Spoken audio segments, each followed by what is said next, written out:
Bom dia! Está na hora de termos 5 minutos com Deus e que a paz do Senhor, que excede todo entendimento, esteja sobre a sua vida, sua casa, sua família e que essa mesma paz seja o árbitro do Senhor no seu coração para a realização dos seus sonhos, planos e projetos. Amém?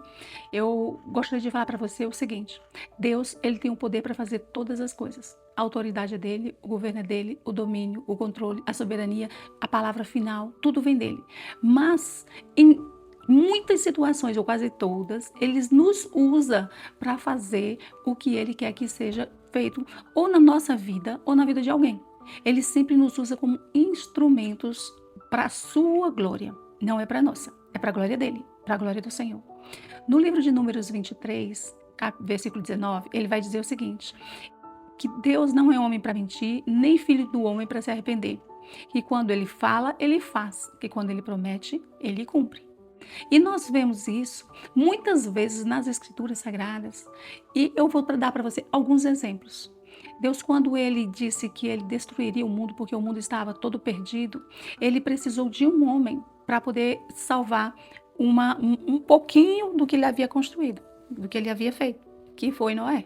E esse homem Noé construiu uma arca e ali ele colocou tanto os animais quanto Noé e sua família, para poder preservar.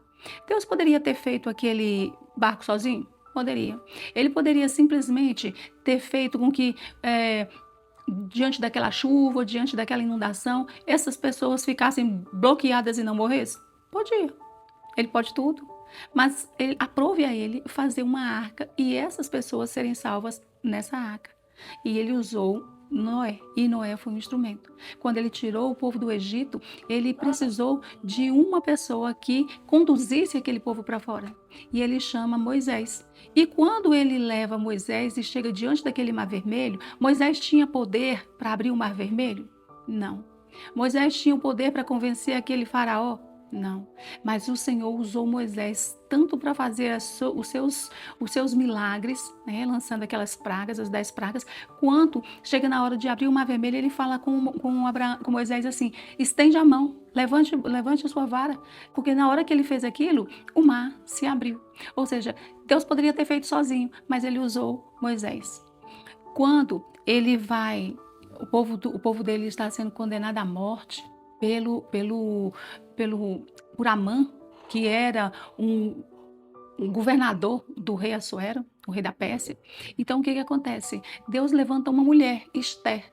E o interessante é porque no livro de Esther vai ser falado dessa mesma forma. Porque quando ela recebe a notícia de que ela precisava entrar e falar com o rei, ela já vai dizer assim: mas se eu entrar lá eu vou morrer. E a resposta para ela vem assim: não pense que você se salva, não. Porque se tiver que morrer, você morre também, porque você também é judia. Ou seja, quando Deus ele nos dá uma atribuição, essa atribuição é para trazer algo bom para a vida de alguém, ou é uma correção, ou é uma exortação, ou é uma palavra de direção, uma palavra de salvação, seja lá o que for. E quando nós não cumprimos, nós estamos trazendo castigo para nós, porque nós temos a obrigação de ir falar. E quando ele fala conosco, que é para nós fazermos, nós também precisamos ter essa mesma mentalidade, que se nós recusamos, nós não chegamos aonde Deus quer que nós cheguemos. E o último exemplo que eu vou dar a você é dos discípulos. Os discípulos, quando o Senhor Jesus, ele junta os seus discípulos, ele fala assim: ó, ide por todo mundo e fazei discípulos. Ou seja, os discípulos receberam de Jesus a obrigação de anunciar as boas novas. E essas boas novas foi passando para outro, que para outro, que para outro, e hoje chega em nós. E nós temos a obrigação de anunciar as boas novas de salvação. E o que é as boas novas de salvação? É uma palavra de arrepende-se. Troque os seus caminhos errados por um caminho novo. Abra mão do seu eu para viver o eu de Cristo. Abra mão das suas vontades para viver o plano e o propósito de Deus. São as boas novas. Essa é a mensagem que os discípulos trouxeram para o povo naquela época e de lá para cá ela vem caminhando. E que quando nós pegamos a palavra de Deus e nós vamos ler o que está aqui, é salvação. Do começo ao fim, é nos dirigindo à salvação. A primeira coisa que acontece na palavra de Deus é: Adão e Eva vão cair, vão pecar, e por causa deles, o Senhor já vai dizer que vai trazer a semente da mulher que vai vencer a serpente. Ou seja, ele já disse sobre Jesus Cristo no comecinho. E lá no final, Jesus Cristo está sendo glorificado. E nós que aceitamos Jesus, que nos entregamos a Ele e que nos comprometemos com Ele, vamos viver o que Ele preparou para cada um de nós. Amém? Eu gostaria que você guardasse essa palavra de que você pode ser um instrumento na sua vida ou na vida de alguém. E que alguém também pode ser um instrumento na sua vida. E que assim o Senhor vai operar para a glória, honra e louvor do nome dEle. Amém? Eu gostaria que você curtisse, comentasse, compartilhasse, se inscrevesse no canal, ativasse o sininho para receber mais mensagens como essa todos os dias pela manhã. E que Deus te abençoe, que Deus sobre ti levante o seu rosto e te dê a paz.